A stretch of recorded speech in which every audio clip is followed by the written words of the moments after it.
हालिया ज़िमनी इलेक्शन के बाद पीएमएलएन ने अब इतना नंबर हासिल कर लिया है कि उनके पास 169 इनफैक्ट चाहिए वज़ीर-ए-आज़म बनने के लिए, 170 हो गए हैं शहबाज शरीफ साहब के पास। यानी अगर पीपल्स पार्टी किसी वजह से नाराज़ भी होती है और वोट ऑफ नो कॉन्फिडेंस भी आता है, या प्रेसिडेंट प्राइम मिनिस्टर से कहते हैं कि आप वोट ऑफ कॉन्फिडेंस लें किसी स्टेज पर जाकर, अभी तो आज ऐसे खैर हालात नहीं हैं, लेकिन अगर ऐसा होता है तो अब ये कंफर्टेबल पोजीशन जो है वो पीएमएलएन की बन गई है। मुज़म्मिल साहब, आपके ख्याल में इससे क्या पीपल्स पार्टी की पॉलिटिकल पोजीशन कमज़ोर हुई है या कोई ख़ास फ़र्क नहीं पड़ेगा मौजूदा हालात में? नहीं, मुझे ऐसे लगता है कि अभी चित्राल का एक बाई इलेक्शन रहता है और वहां से भी पीएमएलएन का कैंडिडेट मुश्तरका कैंडिडेट है अगेंस्ट पीटीआई। चित्राल वन का इलेक्शन अभी बाकी है, बाई इलेक्शन।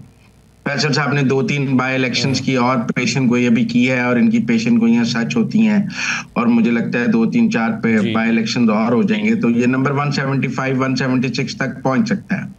और मुझे ऐसा लगता है कि 2026 के फर्स्ट क्वार्टर के बाद शायद पीपल्स पार्टी ऑपोजिशन बेंचेस पे जाके बैठ जाएगी और बिलावल मुल्क के कायदे पे इख्तलाफ होंगे, शहबाज शरीफ वजीर आजम होंगे और Bilawal leader of the opposition होंगे कौमी असेंबली में। मुझे ये बिल्कुल मार्च अप्रैल में होता हुआ नजर आता है और इट्स क्वाइट एविडेंट नाउ। ऐसा होगा कि सदर जो है वो, आपको लगता है कि सदर पाकिस्तान आसिफ जरदारी साहब ही होंगे और पीपल्स पार्टी ही ऑपोजिशन में भी आ जाएगी? बिल्कुल, सदर ऑपोजिशन, क्योंकि सदर को हटाया नहीं जा सकता, वो तो बहुत मुश्किल है मुआवजे का तरीकाकार, लेकिन पीपल्स पार्टी जो है वो ऑपोजिशन में चली जाएगी और leader of the opposition Bilawal होंगे। वो 2-3 साल टका के ऑपोजिशन करेंगे और पीएमएलएन हुकूमत करेगी और फिर 2029 का इलेक्शन होगा पीपल्स पार्टी और ये 28वीं तरमीम के बाद होगा या 28वीं तरमीम से पहले होगा मुज़म्मिल साहब आपके ख्याल में? मैं कोई इल्म नजूम तो नहीं रखता, लेकिन ऐसी तरमीम आ सकती हैं जिनको उस वक्त की ऑपोजिशन हिमायत कर दे और ऑपोजिशन मिलकर किसी तरमीम की हिमायत कर दे, ऐसा भी मुमकिन हो सकता है। ये कोई ऐसी बात नहीं है कि ऑपोजिशन हो जाएगी। हाँ, क्योंकि ऐसा हो सकता है बिलावल को कायदे इख्तलाफ के लिए मौलाना फजलुर रहमान भी सपोर्ट करते हैं और मौलाना फजलुर रहमान के एमएनएस का भी सपोर्ट जो है वो बिलावल के पास हो और उनके पास ज्यादा वोट्स हों for leader of the opposition और पीटीआई की सीटें कम होती जाएं तो मुमकिन है बिलावल कायदे इस इख्तलाफ हो आगे चल के। ठीक है, तो ये तो आपने आप भी फैसल साहब पेशगोइयां करते हैं, ये आपको नजर आ रहा है कि ये होता हुआ पीपल्स पार्टी ऑपोजिशन लीडर भी होगी? देखिए, जो प्लान है ड्राइंग बोर्ड पे पॉलिटिकल चेस बोर्ड के ऊपर चेंजेस तो आएंगी। एक शुनीत ये भी है कि शायद पीपल्स पार्टी और पीटीआई के अंदर से ग्रुप तोड़े जाएं और जो 2/3 है वो पूरी कर ली जाए। उसके मतलब ये है वो गवेड़ है, ये अंदाजे हैं, ये कोई आदमी तौर पे बात नहीं है। वैसे पीपल्स पार्टी के पीटीआई के लोग इसलिए नहीं टूटेंगे कि मौजूदा चंद एक हैं जिनको अगले इलेक्शनों में टिकट मिलने की उम्मीद नहीं है और ये लोगों को अच्छी तरह पता है कि वोट इमरान खान का है, तो जिन्होंने उनके सर पे हाथ रखना है वो आगे वही लेंगे। बाकी जो लोग हैं पीपल्स पार्टी के, ख़ासकर जो नॉन सिंधी लोग हैं, वो तो पीपल्स पार्टी की पॉलिसी से खुश नहीं है। पीपल्स पार्टी अंदर होती है ना, पार्टी के अंदर भी जब क्लिश होती है कि वो समझते हैं कि जी ये हर कोई जो सिंधी डोमिनेशन है और पिछले 15 सालों से ये जो चार्टर ऑफ डेमोक्रेसी नामी एक इम्पीरियल मुआहदा हुआ है दो बादशाह फैमिलियों के दरमियान, उसमें आम पब्लिक के लिए तो कोई बात है कि पंजाब में पीपल्स पार्टी को इस बार में भी कोई सीट नहीं मिली। एक सीट मिली है एमपीए की, वो भी पीएमएल नवाज के ताउन से, वहाँ पे उन्होंने अपना बंदा नहीं दिया। वरना पीपल्स पार्टी साउथ में भी ख़त्म हो रही है। जो मौजूदा, अगर आप इसको सही इलेक्शन समझते हैं तो फिर तो ये बात वहाँ पे ख़त्म है ना। मैं तो खैर इसको नहीं समझता, लेकिन साउथ में भी पीटीआई डोमिनेट है इस वक्त। अगर पंजाब में मुकाबला है तो 90% पीटीआई है, 10% नून लीग है और यही एक अदम इस्तेहकाम की वजह है कि आप देखें ना कि जो डायग्नोस्टिक रिपोर्ट आई है आईएमएफ की, करप्शन वो इंडिकेटर्स नहीं है, ये रिकमेंडेशंस नहीं, वो डायग्नोस्टिक रिपोर्ट है।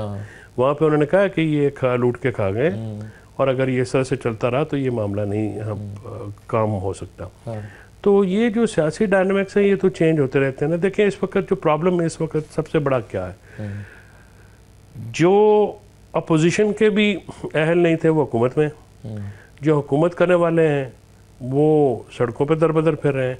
पॉलिटिकल हिकमत अमली दोनों साइड पे कोई नहीं है। इस तरह से तो नहीं चलता ना। इसी वजह से आपका जो आप बाहर बहुत ज़्यादा आपको हो रही हैं, अमेरिकन प्रेसिडेंट भी आपको तारीफ़ें करते हैं, लेकिन ना फॉरेन डायरेक्ट इन्वेस्टमेंट आ रही है, ना इकॉनमी चल रही है, ना आपको रोज़गार मिल रहा है, महंगाई बढ़ रही है, इंडस्ट्रीज़ बंद हैं, ज़मींदार अपनी तो जगह पिट रहा है, शुगर वाले अपनी जगह पिट रहे हैं। मतलब इट्स अ क्योस।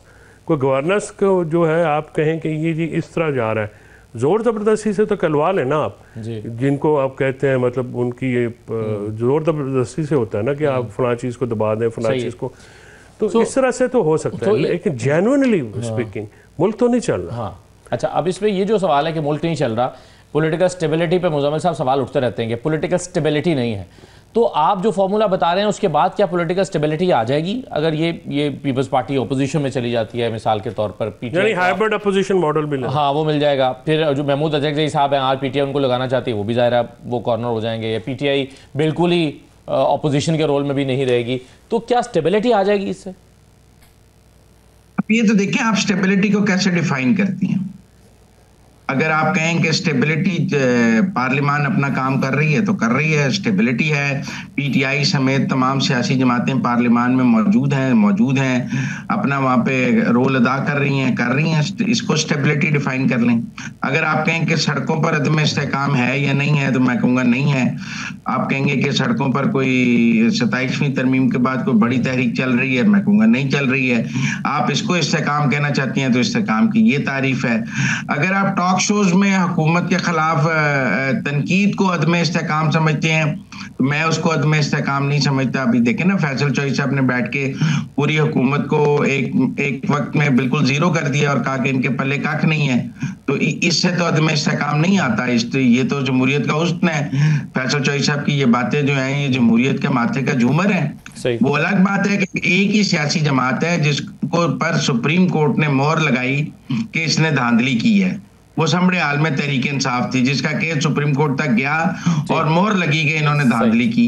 एक ही सियासी जमात है जो धांधली का अपना मुकदमा सुप्रीम कोर्ट में लेकर गई और जब वहां पर सबूत मांगे गए तो उन्होंने कहा हमारे पास सबूत तो नहीं है, हमें तो पता नहीं पोया साहब ने कहा था या शोया साहब ने कहा था, हम तो उनके कहने पे 35 पंक्चर कह रहे थे। तो इनका माजी तो धांधली के हवाले से बहुत शानदार है कि बयानियां बनाते हैं और जब सबूत मांगे जाए। चलें सर, मैं